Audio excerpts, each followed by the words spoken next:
Dito, putol na naman yung biyahe natin patungo ng Glan dahil sa landslide.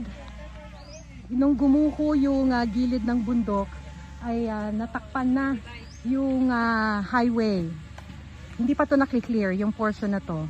May mga na-clear ng portion. Pero maliban dyan, hindi lang kasi yan yung problema. Kung makikita ninyo ay biyak-biyak yung semento nung kalsada.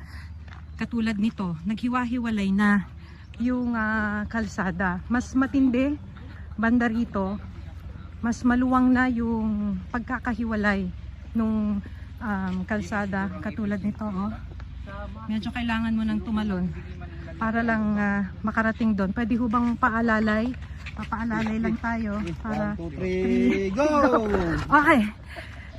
Maliban dyan sa napakalaking butas na yan, kung titignan nyo rito, hindi lamang siya nabutas, talagang umangat na yung bahagi ng kalsada. So hindi na talaga siya madaraanan ng kahit na anong sasakyan.